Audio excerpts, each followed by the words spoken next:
Market में जो investor invested था उसको बेस्ट डिविडेंड हिस्टोरिक डिविडेंड्स मिले, एंड डिस्पाइट दैट आपने देखा कि इन्वेस्टर को मार्केट ने 2% दिया। 55,000 का नंबर जो आपने दिया है without rerating, that you hold on to it. बिल्कुल है। मैं तो की एलिमेंट मिसिंग है मार्केट से, वो ये है कि मार्केट में फ्लोज नहीं आ रहे, नए इन्वेस्टर नहीं आ रहे, नया पैसा नहीं आ रहा, जिसकी वजह से मार्केट रिस्ट्रिक्टेड है। बट हम अब ये देख रहे हैं कि हम पीक के क्लोज हैं।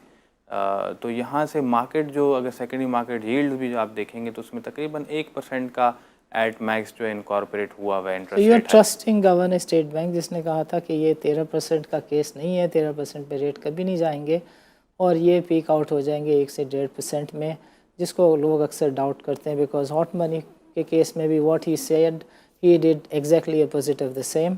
एंड सिमिलरली जो उन्होंने कहा था कि हम एकदम पॉलिसी रेट को नहीं बढ़ाएंगे, वो भी हुआ। And this is the third time that something otherwise will happen. This is what my view is, or rather opinion, because TV channel के लिए मैं ये बात कर रहा हूँ। Consistency again I would say कि जब रहेगी मार्केट में भी, इकॉनमी में भी, तो हमें इन्वेस्टर बेस जो है वो बढ़ता हुआ ज़रूर नज़र आएगा। बट जो इन्वेस्टर एक दफ़ा मार खा के उसकी कुट लगती है वो जाता है, वो तो वापस खैर से नहीं आता ना। ये 32 दुनिया की मार्केट्स हैं including India, Bangladesh, Sri Lanka and Vietnam, जिन्होंने न्यू हाइज बनाए। पाकिस्तान में अगर इन्वेस्टर को बेस्ट हिस्टोरिक रिटर्न पे भी 2% बाज़ार दे रही है, तो why would a person like me look at the market from the challenges that is face by the market. वो है लो पार्टिसिपेशन, बाज़ार में लोगों का ना होना, इनफैक्ट बाज़ार से लोगों की रुखसती is the main problem. And what they think is this कि गवर्नमेंट जो है वो पॉलिसी मेकिंग कुछ इस तरह की करे, जैसे बाय द वे मार्केट के और लोग भी कहते हैं कि अगर इंडिविजुअल का टैक्स रेट कम है और कंपनी का ज़्यादा है, तो why would an individual think about establishing a firm. So what they think कि एक कंपनी रजिस्टर्ड अपने आप को करने का फ़ैसला करती है, डॉक्यूमेंटेशन रिजीम में आने का फ़ैसला करती है, फिर कोड ऑफ कॉर्पोरेट गवर्नेंस के एक्स्ट्रा स्टैंडर्ड को फॉलो करने के बाद लिस्टिंग का फ़ैसला करती है। तो ऐसे कंसर्न के लिए जब आपके पास हॉस्टाइल टैक्स रिजीम होंगी तो बाज़ार में न्यू लिस्टिंग नहीं होगी, न्यू लिस्टिंग नहीं होगी तो नए इन्वेस्टर का रास्ता भी नहीं बचेगा। Leverage is yet another issue which is a standard that we think, in our opinion, in our sole opinion, is a definite issue behind the market because बाज़ार में स्टॉक्स को जिन स्टॉक्स में रैली करनी होती है, नाजिल लुत्फ़ी की मैंने बात आपको बताई थी, and that happens to be a fact कि 35% की fluctuation in a month in certain stock जिसमें से इंडेक्स को खींचा और गिराया जाता है, कोई आम सी बात है। So the government, the commission need to look into the issues कि पाकिस्तान की जो कैपिटल मार्केट है उससे इन्वेस्टर का क्यों इखराज हो रहा है। बाज़ार में कहा जाता है कि ट्रेडिंग सिस्टम के ऊपर रिलायबिलिटी के कॉन्टेक्स्ट में ज़रूरी है कि जो चाइनीज़ सिस्टम जिसकी बातें अब तो महीने नहीं सालों से कहा जाता है कि हो रही हैं, या तो उसको इंट्रोड्यूस कर दिया जाए या इस सिस्टम की सिक्योरिटी के जो इश्यूज़ अगर हैं तो उनको एड्रेस करके इसी सिस्टम के साथ आगे बढ़ाया जाए। बट जो सिचुएशन इस वक्त बना दी गई है, एक ट्रस्ट और क्रेडिबिलिटी का भी इशू है जिसकी वजह से लोग कहते हैं कि बाज़ार में पार्टिसिपेशन कम है। स्टॉक मार्केट एक इन्वेस्टमेंट का एवेन्यू है, इसी तरह फिक्स इनकम मार्केट एक एवेन्यू है, और फिर रियल इस्टेट एक पाकिस्तान में बहुत अट्रैक्टिव इन्वेस्टमेंट का एवेन्यू है। और डॉक्यूमेंटेशन की अगर बात करें तो स्टॉक मार्केट की डॉक्यूमेंटेशन बहुत कह लें कि ज़्यादा है, और जब से FATF की रेगुलेशंस वगैरह आई हैं तो ये डॉक्यूमेंटेशन रिक्वायरमेंट्स बढ़ गई हैं। But can you remember recently GeM board के ऊपर अभी PSX ने नोटिफिकेशन निकाला कि जो लोग गलती से जेम बोर्ड में आ गए हैं, i.e. एक्रेडिटेड इन्वेस्टर, उनको वन टाइम एग्ज़िट किया जाएगा। और इतनी अच्छी डॉक्यूमेंटेशन है, इतनी कवानीन की पासदारी है, FATF की रेगुलेशंस को अगर फॉलो करते हैं in the letter and spirit, तो आपको लगता है कि ऐसा करने की ज़रूरत थी पाकिस्तान स्टॉक एक्सचेंज की इंतज़ामिया को? कि पाकिस्तान स्टॉक मार्केट जितनी ओवर रेगुलेटेड है एक्चुअली तो नहीं है, but when you compare it with the other pair and sectors and you still desire कि कैपिटल मार्केट में लोग आएँ, तो कैपिटल मार्केट का आपने बहुत सत्यानाश लगाया हुआ है, बहुत ओवर रेगुलेट किया हुआ है विज़ वी अदर सेक्टर्स। तो रियल इस्टेट सेक्टर है, दूसरे एवेन्यूज़ हैं, कमोडिटी के बहुत सारे सौदे होते हैं जो जुड़िया बाज़ार के, जिनकी पर्चियों में ही की ही बरकत होती है कि 100 रुपये वाली चीज़ 400 रुपये में रिटेल सेगमेंट तक पहुंचती है। Because want to share numbers को कम ज़्यादा करके बता सकते हैं। इसमें जो हाई नेटवर्थ इंडिविजुअल है, इसका क्वांटम आपके रिटेल सेगमेंट के जो वॉल्यूम और वैल्यू है उसको आउट क्लास कर देता है, सरपास करता है या नहीं? बिल्कुल इजीली एंड करता दिस है। Is a general phenomena across the market के 3 4 5 HNWIs हैं जो कि रिटेल सेगमेंट पे भारी है, right? If they are into the leverage और सब brokers too, they think they can drive the market or individual stocks the way they think like, right? बिल्कुल ऐसा है, no denying the facts, because जो trading है वो concentrated है in few hands, and because कुछ पोर्टफोलियोज जो हैं वो इतने ओवर पावर करते हैं मासेस को, तो ज़ाहिर है वो एक कंट्रोल डायरेक्शन का स्टॉक मार्केट जो कंपोजिशन है हमारे स्टॉक मार्केट की, जिसमें बहुत सारे पुराने सेक्टर्स हैं, या कह लें कि ज़्यादा मैन्युफैक्चरिंग टिल्ट है, और आईटी का अभी भी जो वेटेज है वो बहुत कम है। तो अगर नई लिस्टिंग्स हों, और स्पेशली आईटी रिलेटेड सेक्टर्स में नई लिस्टिंग्स हों, जैसे हमने ऑक्टोपस का रिसेंटली देखा, एक बहुत सक्सेसफुल आईपीओ रहा। ये जो GDP to market capitalisation ratio है, ये 2003 में क्या था और 2021 में वही हो गया है जो सन 2000 में होता था, i.e. 9% of the GDP.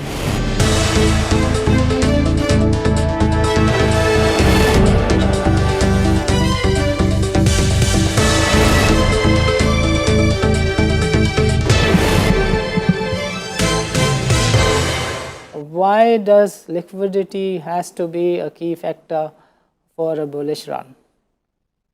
सही है। तो देखिए, मार्केट के लिए बहुत ज़रूरी होता है कि फ़्लोज़ कितने आ रहे हैं स्टॉक मार्केट में, नई लिक्विडिटी कितनी आ रही है। गुज़िश्ता 4-5 साल हो गए हैं, we have been saying that market is under valued.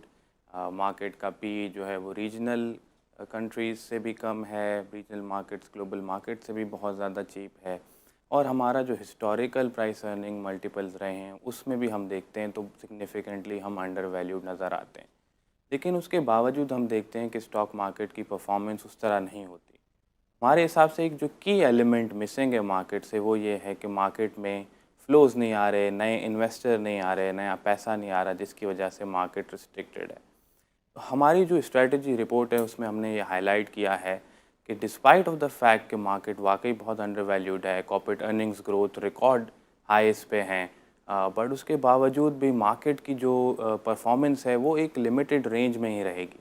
यानी इससे आप अंदाज़ा लगाएं कि पिछले 4-5 साल पहले मार्केट का जो कंसेंसस टारगेट एस्टिमेट था वो 55,000 था। वही हम बात कर रहे हैं टॉप ब्रोकरेज हाउसेस की, जिनके ये टारगेट एस्टिमेटेड होते हैं, उनका कंसेंसस 55,000 था 2017 के लिए।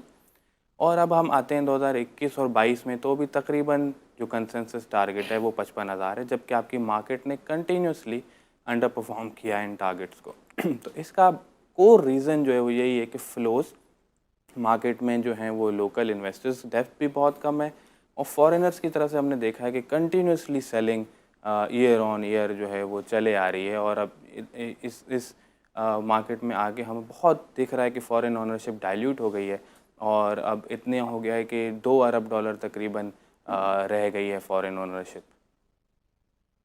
Okay, so another thing that you've highlighted in your report is this कि 2016 से 2021 तक फॉरेनर्स ने एग्ज़िट लिया है, और इस गैप को जो ब्रिज किया वो रिटेल सेगमेंट ने किया है।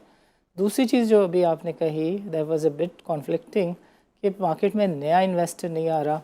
मेरे पास खबर है कि पुराने इन्वेस्टर ने एग्ज़िट लिया है, बिकॉज एसईसी के चेयरमैन ने कायमा committee of the national assembly को ख़ुद बताया कि 50,000 के करीब जो इन्वेस्टर है वो मार्केट से निकला है because of certain FATF related things और whatever you may call, but this is on record कि 50,000 इन्वेस्टर ने मार्केट से एग्ज़िट लिया। सो रिटेल सेगमेंट अगर नहीं है, सो ये कौन सी रिटेल सेगमेंट है जिसने फॉरेनर्स को का जो एग्ज़िट है उसका माल भी लिया है और इंस्टीट्यूशनल जो सेलिंग है उसको भी एब्जॉर्ब किया है? लेकिन जो ये क्वांटम है और जो हमें दिख रहा है कि इंडिविजुअल्स की पार्टिसिपेशन बढ़ रही है, ये एक रीज़न ज़रूर है कि फ़ॉरेन सेलिंग एब्जॉर्ब हुई है, बट उसमें हम ये भी फैक्टर इन ज़रूर करना चाहिए कि बहुत सारे बड़े इंस्टीट्यूशन जैसे इंश्योरेंस सेक्टर है, Right. उनका भी एक मेजर रोल रहा है फॉरेन सेलिंग को एब्जॉर्ब करने में। But you don't classify them as a retail segment. बिल्कुल, तो रिटेल इन्वेस्टर्स की बिल्कुल ये है कि पार्टिसिपेशन रही है, बट उसमें हाई नेटवर्थ इंडिविजुअल्स हैं Okay. जो ये एब्जॉर्ब कर पा रहे हैं। और इसी तरह अगर हम फॉरेन भी जो इन्वेस्टमेंट का ट्रेंड देखते हैं, उसमें पहले ये होता था कि फॉरेन कॉरपोरेट्स, फॉरेन इंडिविजुअल्स जो बाहर के रहने वाले हैं वो पार्टिसिपेट करते थे मार्केट में। अब कंसंट्रेशन जो भी हो रही है वो भी ओवरसीज़ पाकिस्तानीज़ की तरफ से आ रही है, जो भी अभी फ्लोज़ आ रहे हैं उसमें भी मेजर कंट्रीब्यूशन ओवरसीज़ पाकिस्तानीज़ की बढ़ती जा रही है। तो हमारा जो ओवरऑल मार्केट की कंपोजिशन है उसमें इन्वेस्टर्स जो है वो दूर हो रहा है, जो इंस्टीट्यूशनल इन्वेस्टर है। और जो रिटेल इन्वेस्टर है उसकी कंपोजिशन बढ़ रही है, जिसकी वजह से हम ये देखते हैं जो मार्केट का बिहेवियर है, जो थोड़ा सा वॉलेटाइल मार्केट हो रही है कि अर्ली इन्वेस्टर्स पैनिक भी कर जाते हैं, और उसी तरह जब मोमेंटम आता है तो वो एक क्राउडिंग इफेक्ट आता है उस वजह से, क्योंकि रिटेल की कंपोजिशन बढ़ रही है। बट इन्वेस्टर बेस की बात करें तो हम बहुत टाइम से तकरीबन 2.5 लाख इन्वेस्टर हमारे पास जो हैं वो स्टॉक मार्केट में और मोर और लेस ही हैं।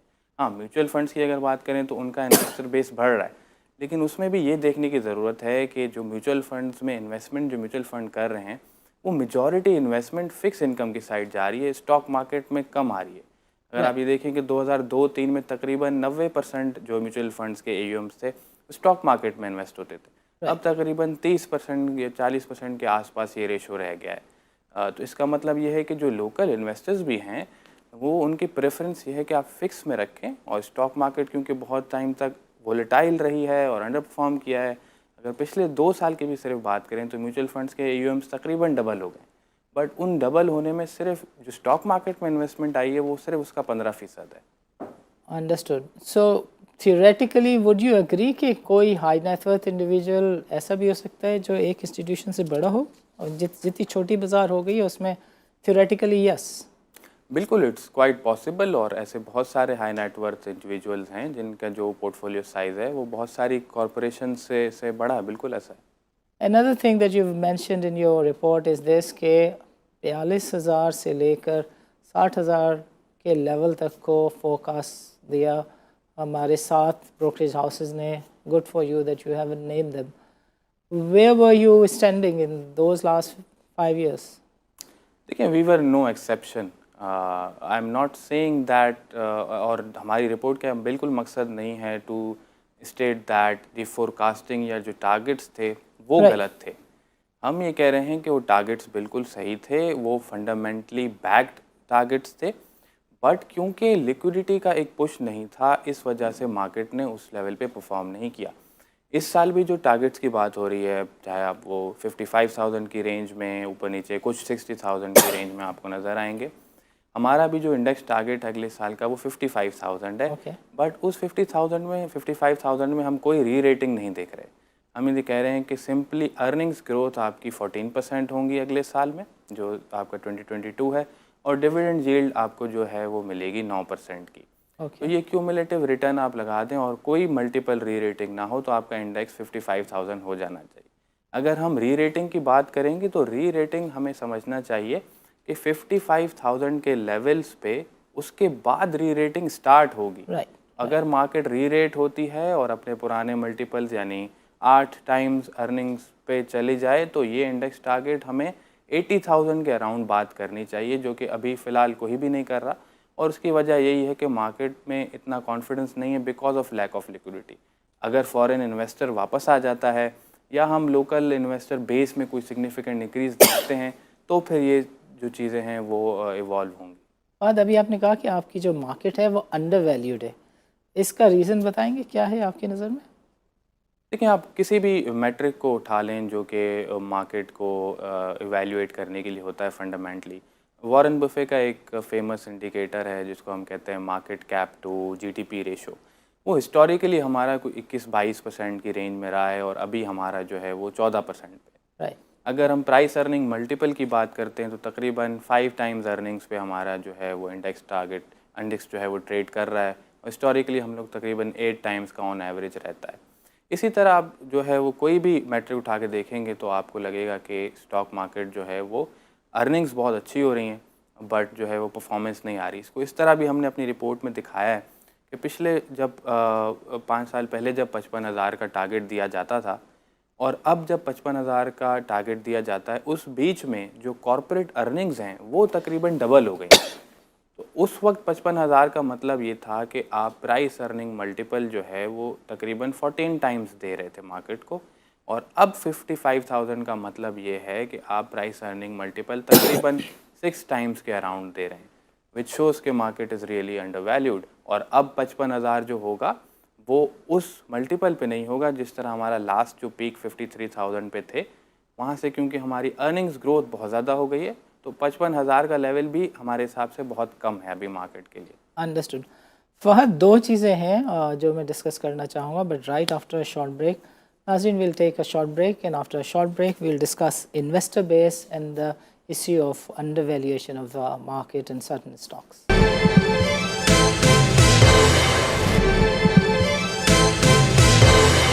वेलकम बैक नाज़रीन। नाज़रीन, प्रोग्राम के पहले सेगमेंट में हमने फ़हद से डिस्कस किया कि व्हाट आर द रीज़न्स कि हमारी मार्केट जो है वो अंडर वैल्यूड है, और ये जो टारगेट्स हैं each now and then we hear वो ऑफन मिस हो जाते हैं। There are some genuine reasons to.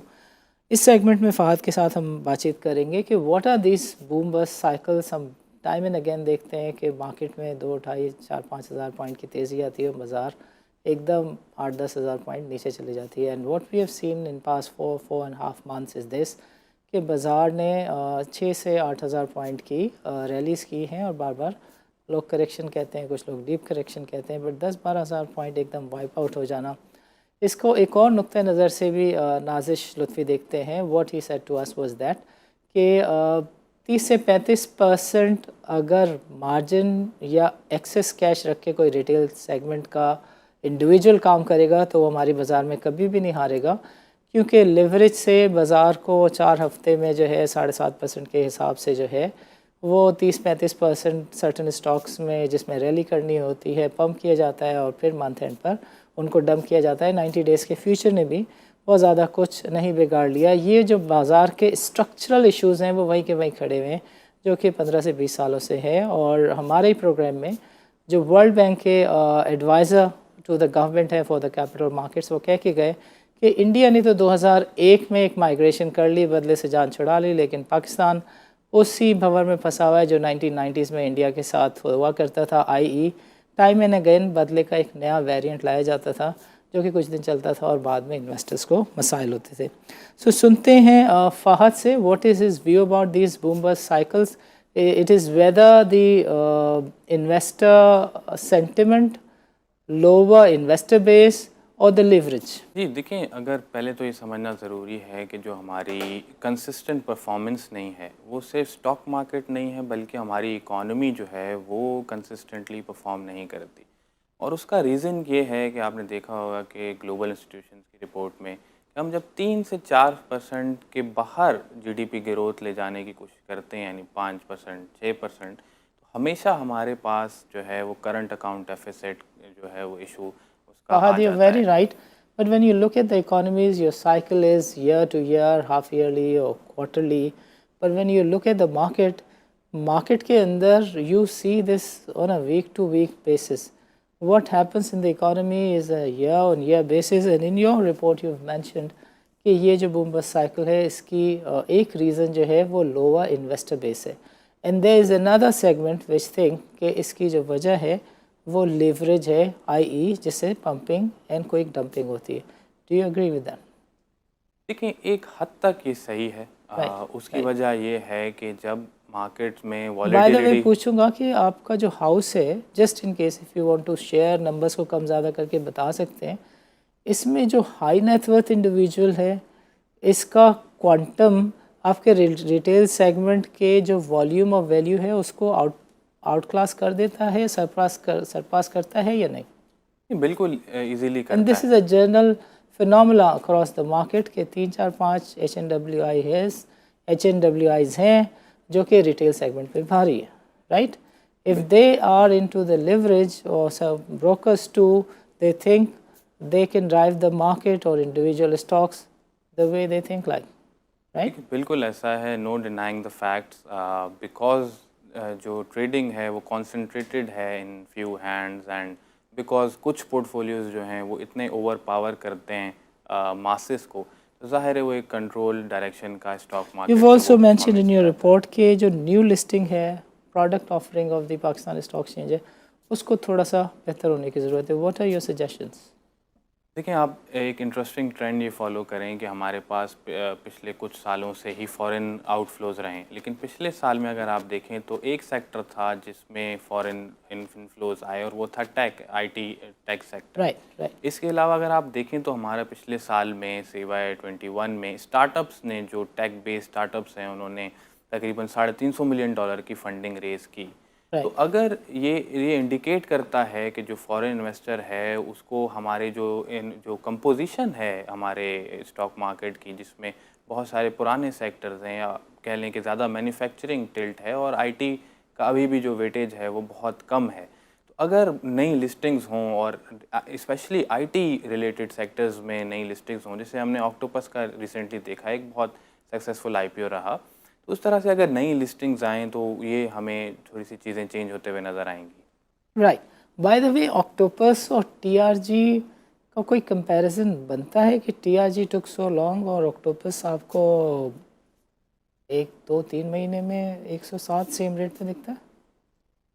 देखिए, ऑक्टोपस हमारा कम्प्लीटली पाकिस्तान में एक कंपनी है, उसकी Right. मैनेजमेंट यहाँ पे है, उसके साथ आपकी एक एसोसिएशन डिफरेंट है, बिजनेस यहाँ पे. टीआरजी बेसिकली एक होल्डिंग कंपनी है, Right. उसके इटसेल्फ कोई ऑपरेशंस नहीं Octopus है. is the holding company of Avincion. So can you call Octopus affinity of TRG? बिल्कुल, एवेंसियन होल्ड करती है ऑक्टोपस को, और कह लें कि क्योंकि वो बहुत एक ब्राइट स्पॉट है, जैसे कि टीआरजी के लिए एफिनिटी एक बहुत Right. ब्राइट स्पॉट है, तो कहीं ना कहीं आप कह सकते हैं. Compare. ये बताएं कि you've also mentioned कि जो GDP to market capitalization ratio है, ये 2003 में क्या था और 2021 में वही हो गया है जो सन 2000 में होता था, i.e. 9% of the GDP. However, in 2007 it went up to 44%, but some people say कि it was equivalent to 49% because Pakistan की इकोनॉमी 50% से ज़्यादा ग्रे है. We can agree or disagree to that. But going forward, आपको इसमें कितना potential दिखता है कि दोबारा से वो नंबर हम देख सकेंगे? देखिए, एक जो मेरे पर्सनल ओपिनियन में एक जो स्ट्रक्चरल चेंज हमने लाना है वो ये है कि स्टॉक मार्केट एक इन्वेस्टमेंट का एवेन्यू है, इसी तरह फिक्स इनकम मार्केट एक एवेन्यू है, और फिर रियल एस्टेट एक पाकिस्तान में बहुत अट्रैक्टिव इन्वेस्टमेंट का एवेन्यू है. और डॉक्यूमेंटेशन की अगर बात करें तो स्टॉक मार्केट की डॉक्यूमेंटेशन बहुत कह लें कि ज़्यादा है, और जब से FATF की रेगुलेशंस वगैरह आई हैं तो ये डॉक्यूमेंटेशन रिक्वायरमेंट्स बढ़ गई हैं. But can you remember recently GeM board के ऊपर अभी PSX ने नोटिफिकेशन निकाला कि जो लोग गलती से जेम बोर्ड में आ गए हैं, i.e. एक्रेडिटेड इन्वेस्टर, उनको वन टाइम एग्ज़िट किया जाएगा. और इतनी अच्छी डॉक्यूमेंटेशन है, इतनी कवानीन की पासदारी है, FATF की रेगुलेशंस को अगर फॉलो करते हैं in the letter and spirit, तो आपको लगता है कि ऐसा करने की ज़रूरत थी पाकिस्तान स्टॉक एक्सचेंज की इंतज़ामिया को? देखिए, ज़ाहिर है हर चीज़ में थोड़ा बहुत जो है वो लूप होल्स होते हैं, बट ओवरऑल अगर आप कंपेयर करें, किसी को अगर प्रॉपर्टी में इन्वेस्ट करना है, किसी को गोल्ड में इन्वेस्ट करना है वर्सेस किसी को स्टॉक मार्केट में इन्वेस्ट करना है, उसके लिए जो डॉक्यूमेंटेशन रिक्वायरमेंट्स हैं वो बहुत ज़्यादा हैं. आई एग्री विथ यू कि ये वाली जो बात है बिल्कुल जायज़ है कि पाकिस्तान स्टॉक मार्केट जितनी ओवर रेगुलेटेड है, एक्चुअली तो नहीं है, but when you compare it with the other pair and sectors and you still desire कि कैपिटल मार्केट में लोग आएँ, तो कैपिटल मार्केट का आपने बहुत सत्यानाश लगाया हुआ है, बहुत ओवर रेगुलेट किया हुआ है विज़ वी अदर सेक्टर्स. तो रियल इस्टेट सेक्टर है, दूसरे एवेन्यूज़ हैं, कमोडिटी के बहुत सारे सौदे होते हैं जो जुड़िया बाज़ार के, जिनकी पर्चियों में ही बरकत होती है कि 100 रुपये वाली चीज़ 400 रुपये में रिटेल सेगमेंट तक पहुंचती है. बिकॉज जो हारी है आपके टंडो आदम में, आपके बदीन में, वो कहता है कि यार ये हमसे 30-40 रुपये मन के हिसाब से भी कुछ चीज़ें जाती हैं जो बाज़ार में 200 मन के हिसाब से बिक रही होती हैं. सो मैं आपसे ये चाहूँगा पूछना कि री रेटिंग की हम बार बार बात कर रहे हैं. सो पाकिस्तान में ये वाली चीज़ डू यू थिंक कि अब मज़ीद बेची जा सकती है? Every year you see a case of rerating, बुरे से बुरे हालात में भी टारगेट मीट नहीं हो रहा है, but next year a broker will come and से कि री रेटिंग का कैसे 70,000 बाजार हो जाएगी. देखिए, जब तक आपकी स्ट्रक्चरल रिफॉर्म्स नहीं होते, यानी स्ट्रक्चरल रिफॉर्म से मेरा मकसद है ये आपके बूम बस्ट साइकिल्स ख़त्म नहीं होते, तो किसी भी इन्वेस्टर को कॉन्फिडेंस नहीं आएगा। तो इसकी वजह से होता ये है कि आपकी पॉलिसी मेकिंग भी इनकंसिस्टेंट हो जाती है, क्योंकि हर साइकिल में आप आईएमएफ के पास जाते हैं और फिर इलेक्शन से 1-2 साल पहले आईएमएफ चला जाता है और फिर हमारी लूज़ एक जो है वो इकोनॉमिक पॉलिसीज़ कंटिन्यू रहती हैं और फिर दोबारा हम आईएमएफ में एंट्री ले रहे होते हैं। बट डू तो यू एक थिंक इस पाकिस्तान में अभी री रेटिंग का केस है? जी, मेरे हिसाब से री रेटिंग का केस अभी हमारा जो है वो वीक है, क्योंकि पिछले साल था? पिछले साल बिल्कुल था जब हमारे जो है वो करंट अकाउंट के इश्यूज थोड़े से नॉर्मलाइज थे। उस वक्त ये देखा जा रहा था कि शायद इस बार हम ये सस्टेनेबल लेके चलेंगे और हमें दोबारा शायद आईएमएफ के पास जाना ना पड़े। बट अभी फ़िलहाल जो सिचुएशन है उसमें कुछ रोल ज़ाहिर है कि इंटरनेशनल कमोडिटी प्राइसेस का भी है, एंड देयर क्योंकि वाज आल्सो अ ईयर कि जब मार्केट में जो इन्वेस्टर इन्वेस्टेड था उसको बेस्ट डिविडेंड हिस्टोरिक डिविडेंड्स मिले, एंड डिस्पाइट दैट आपने देखा कि इन्वेस्टर को मार्केट ने 2% दिया और डॉलर टर्म में यू आर राइट कि उसे 8% दिया। तो going forward you still positive, you saying कि जो बेसिक कैलकुलेशन है उसको देखते हुए आप सही समझते हैं कि 55,000 का नंबर जो आपने दिया है without rerating, that you hold on to it? बिल्कुल है। मैं तो ये कहूँगा कि बिना किसी रेटिंग के 55,000 का इंडेक्स है और हमें देखना ये चाहिए स्टॉक मार्केट में इन्वेस्ट करते हुए कि कॉर्पोरेट अर्निंग्स की क्या पोजीशन है। तो जैसे मैंने आपसे कहा कि 5 साल में कॉर्पोरेट अर्निंग्स डबल हो गई हैं। पिछले साल हमने रिकॉर्ड प्रॉफिटेबिलिटी की। अगले साल के लिए आउटलुक ये है कि आपका डबल डिजिट अर्निंग्स ग्रोथ दोबारा नज़र आ रही है। हमारे हिसाब से 14% की है, बट मोर और लेस कंसेंसस भी 10% के अराउंड या 15% के अराउंड अर्निंग्स ग्रोथ है। तो जब आपकी कॉर्पोरेट परफॉर्म कर रहे हैं, यानी फंडामेंटली अर्निंग्स ग्रोथ आ रही है, तो आपको पता चलता है कि आपकी मार्केट में जान है। और सिर्फ जो इशू रह जाता है पीछे वो ये है कि किस पॉइंट इन टाइम पे इन्वेस्टर्स जो हैं वो नई लिक्विडिटी जो है फ्लो हो, चाहे वो फॉरेनर की तरफ से हो या वो लोकल इन्वेस्टर्स की तरफ से हो। बट उसका मैं कहूँगा कि यहाँ पे स्ट्रक्चरल रिफॉर्म्स और इकोनॉमी की जो कंसिस्टेंसी है वो ज़रूरी है कि एक लॉन्ग टर्म इन्वेस्टर जो है वो कंटिन्यूसली बैठ ले स्टॉक मार्केट पे भी। Okay okay. सो फहद जो ये बात कर रहे हैं कि liquidity through new investor, bye investor is shy away of the market, stock market की तरफ से इन्वेस्टर क्यों जा रहा है, ये बात हम डिस्कस करेंगे फहद से एक वक्फे के बाद। नाज़रीन, let's meet after a short break.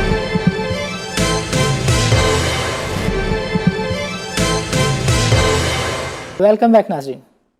नाज़रीन, वक्फे से पहले हम फ़ाह से बातचीत कर रहे थे कि why investor is shying away from the market, why investor is taking exit.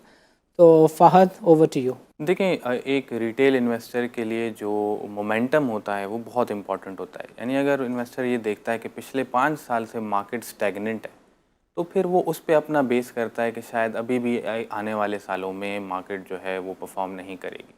और जनरली यही होता है कि रिटेल इन्वेस्टर्स मोमेंटम प्ले करते हैं। तो अगर जैसे मार्केट परफॉर्म करती है इस साल में, तो हमें दिखेगा कि अगले साल के लिए ज़्यादा इन्वेस्टर्स जो हैं वो अट्रैक्ट हो रहे होंगे इन मार्केट में। बट होता ये है कि जब मार्केट की ऐसी वॉलीटिलिटी होती है कि आपको एक साल रिटर्न मिलता है, फिर अगले साल मार्केट नीचे आती है, उसमें फिर वो डिस्करेज होना शुरू होते हैं। जो इन्वेस्टर्स पहले साइकिल का पार्ट होते हैं वो अगले साइकिल में आते हुए उनके पास जो एक्सपीरियंसेस होते हैं वो एक हर्डल बन जाते हैं फर्दर इन्वेस्टमेंट के लिए।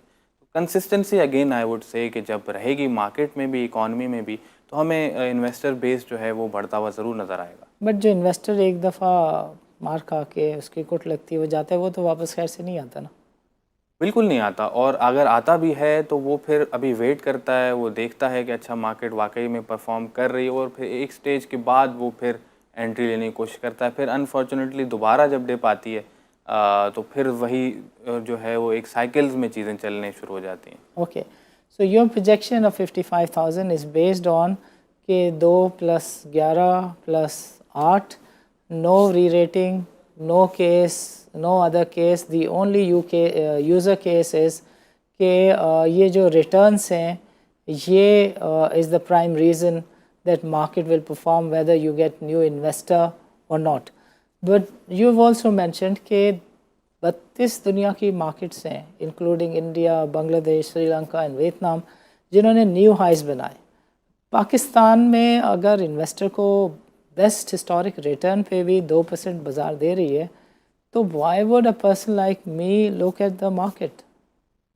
देखिए, बिल्कुल आपने सही कहा और फॉरेन इन्वेस्टर्स के पर्सपेक्टिव से हम देखें तो हमारा जो करेंसी रिस्क है, वो पिछले कुछ सालों में बहुत ज़्यादा रहा है। तो अगर कोई इन्वेस्टर लेट्स से 20-25% भी रिटर्न देख रहा होता है स्टॉक मार्केट में, तो साथ में करेंसी की डेप्रिसिएशन को भी देख रहा होता है कि कहीं मेरा रिटर्न जो है वो इरोड ना हो जाए करेंसी से। तो हमारी और फिर हमारी जो करेंसी है वो हमारे एक्सटर्नल अकाउंट से लिंक्ड है। तो ये सारी चीज़ें आखिर में आती हैं स्ट्रक्चरल रिफॉर्म्स पे कि जब हम अपनी टैक्स कलेक्शन बढ़ाएंगे, बोरोइंग पे हमारी जो रिलायंस है वो कम होगी, इसी तरह हम अपनी एक्सपोर्ट्स इंपोर्ट्स का गैप जो है वो रिड्यूस करेंगे। तो स्ट्रक्चरल जब चीज़ें इन प्लेस होंगी, फिर करेंसी स्टेबिलिटी और उसके साथ फिर ये इन्वेस्टर कॉन्फिडेंस की सारी चीज़ें जो हैं वो लिंक्ड हैं।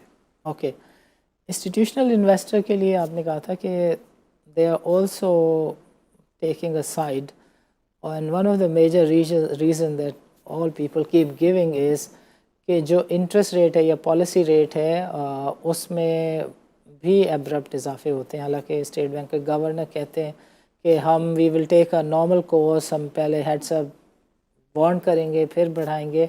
मगर जो मीटिंग्स हैं एमपीसी की वो नोटिस दे के पहले कॉल की जाती हैं और एमर्जेंट मीटिंग में मार्कअप रेट्स को बढ़ाया जाता है। तो गिविंग दिस सिचुएशन आपको लगता है कि मार्केट में पार्टिसिपेशन होगी 2022 में, और आगे आप क्या देखते हैं पॉलिसी रेट को 2022 में? देखिए, ये क्योंकि हमारे जो इस वक्त ग्लोबली डायनामिक्स जो इकोनॉमी के चल रहे हैं वो बहुत वॉलेटाइल हैं और लिंक्ड हैं कोरोना के जो चीज़ें चल रही हैं, सप्लाई चेन इश्यूज़ हैं उस पे। तो अगर जैसे ऑयल प्राइसेस अभी सरप्राइजिंगली दोबारा $85 को टच कर रहे हैं, इस तरह सिचुएशन चलती रहेगी तो ज़ाहिर है फिर हमें हमें जो है वो डेफिनेटली जैन में तो नहीं बट मार्च में एक इंटरेस्ट रेट हाइक नज़र आ सकता है। बट हम अब ये देख रहे हैं कि हम पीक के क्लोज़ हैं। तो यहाँ से मार्केट जो अगर सेकेंडरी मार्केट यील्ड भी जो आप देखेंगे तो उसमें तकरीबन 1% का एट मैक्स जो इनकॉर्पोरेट हुआ हुआ तो इंटरेस्ट यू आर रेट है। ट्रस्टिंग गवर्नर स्टेट बैंक जिसने कहा था कि ये 13% का केस नहीं है, 13% पे रेट कभी नहीं जाएंगे और ये पीक आउट हो जाएंगे 1 से 1.5% में, जिसको लोग अक्सर डाउट करते हैं बिकॉज हॉट मनी के केस में भी what he said he did exactly opposite of the same. And similarly जो उन्होंने कहा था कि हम एकदम पॉलिसी रेट को नहीं बढ़ाएंगे वो भी हुआ। And this is the third time that something otherwise will happen. This is what my view is, or rather opinion, because TV channel के लिए मैं ये बात कर रहा हूँ. What is your index target for 2022 that you said is 55,000? What are your picks for the 2022?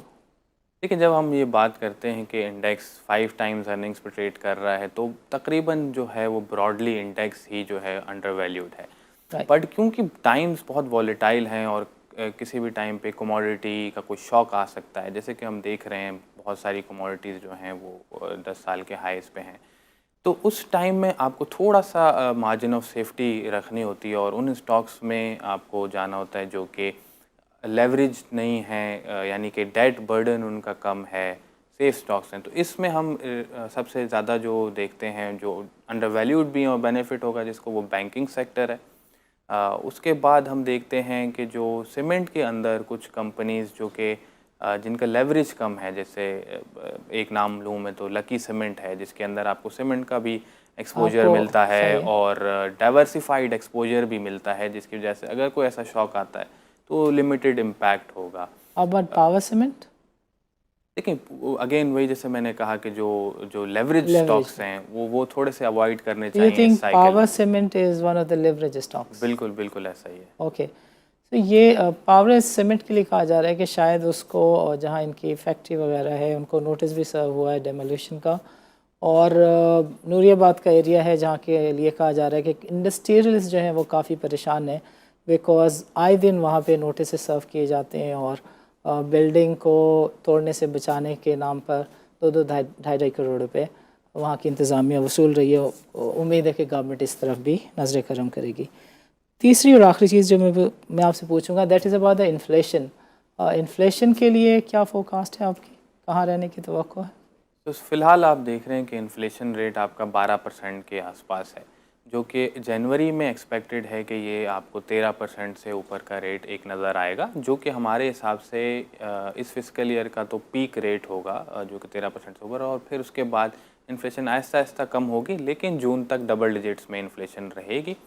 और फिर gradually towards the end of the year हम देखेंगे कि सिंगल डिजिट में इन्फ्लेशन हमें नज़र आ रही होगी, अनलेस कोई बहुत मेजर शॉक ना आए जिस करेंसी की फ्रंट पे या कमोडिटी फ्रंट पे। फॉरेक्स रिजर्व और डॉलर को कहाँ देखते हैं जून 2022 एंड दिसंबर 2022 में? ये हम देख रहे हैं कि जो आपके रिजर्व्स हैं वो यहाँ से आहिस्ता आहिस्ता थोड़े गिरेंगे, बिकॉज आपकी जो करंट अकाउंट डेफिसिट सिचुएशन है वो हमें लगता है कि जो स्टेट बैंक की एक्सपेक्टेशन है $13 बिलियन की, उसको ओवरशूट करेगी और हमारा एस्टिमेट है कि $16 अरब आप जो है वो डेफिसिट कर रहे होंगे इन फिस्कल ईयर 2022। तो स्टेट बैंक के जो रिजर्व्स हैं वो तकरीबन कोई 14 साढ़े 14 अरब के आसपास आपको नज़र आ रहे होंगे बाय जून, विच मीन्स कि हमारा जो इम्पोर्ट कवर है वो तकरीबन 2.5 महीने का होगा, which is not that bad. इसलिए हमें ऑब्वियसली ये लगता है कि जो करेंसी है उसमें भी कोई मेजर डिप्रिसिएशन यहाँ से नहीं होगी। आखिर में फवाद हम चाहेंगे कि आप हमें बताएं कि what are the sectors that you would want people to be careful with in 2022? देखें, जो बहुत वॉलेटाइल या जिसको कहते हैं कि absolute cyclical sector with leverage वो अवॉइड करने चाहिए, जिसमें रिफाइनरी सेक्टर है, जिसमें पॉलिसी भी बहुत एक्साइटमेंट थी बट ऑब्वियसली वो टर्न आउट नहीं हो पा रहा है। इसके अलावा विद इन सेक्टर जैसे सीमेंट में हमने अभी डिस्कस किया एक कंपनी, इस तरह के जो लेवरेज ज़्यादा स्टॉक्स हैं उनको अवॉइड करना चाहिए, क्योंकि इन टाइम्स ऑफ अनसर्टेनिटी उन पे इम्पैक्ट जो है वो बहुत मैग्नीट्यूड उसका ज़्यादा होता है। अंडरस्टूड। फहद, आपका प्रोग्राम के लिए वक्त निकालने का बहुत बहुत शुक्रिया। नाज़रीन, आज के प्रोग्राम में शरीक गुफ्तगू रहे Fahad Rauf. He happens to be the head of research at Ismail Iqbal securities. नाज़रीन, आज के प्रोग्राम में हमने डिस्कस किया the market strategy report for 2022।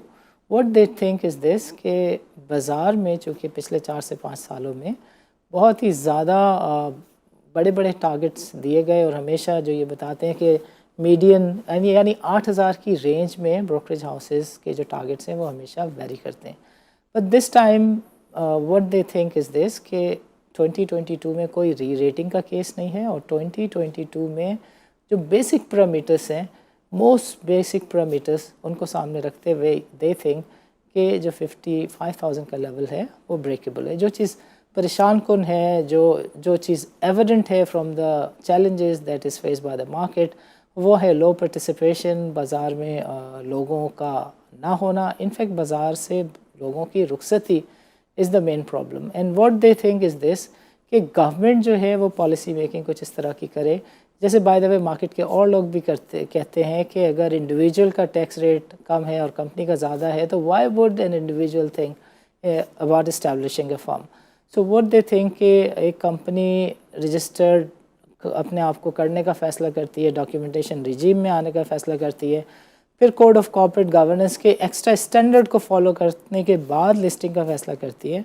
तो ऐसे कंसर्न के लिए जब आपके पास हॉस्टाइल टैक्स रिजीम होंगी तो बाज़ार में न्यू लिस्टिंग नहीं होगी तो नए इन्वेस्टर का रास्ता भी नहीं बचेगा। Leverage is yet another issue which is a standard that we think, in our opinion, in our sole opinion, is a definite issue behind the market, because बाज़ार में स्टॉक्स को जिन स्टॉक्स में रैली करनी होती है, नाजिल लुत्फ़ी की मैंने बात आपको बताई थी, and that happens to be a fact कि 30-35% की fluctuation in a month in certain stock जिसमें से इंडेक्स को खींचा और गिराया जाता है, कोई आम सी बात है। So the government, the commission need to look into the issues कि पाकिस्तान की जो कैपिटल मार्केट है उससे इन्वेस्टर का क्यों इखराज हो रहा है।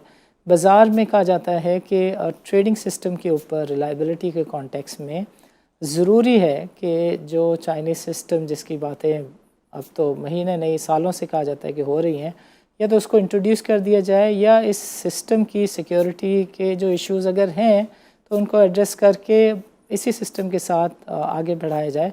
बट जो सिचुएशन इस वक्त बना दी गई है, एक ट्रस्ट और क्रेडिबिलिटी का भी इशू है जिसकी वजह से लोग कहते हैं कि बाज़ार में पार्टिसिपेशन कम है। नाज़रीन, इजाज़त दीजिए, अल्लाह हाफ़िज़।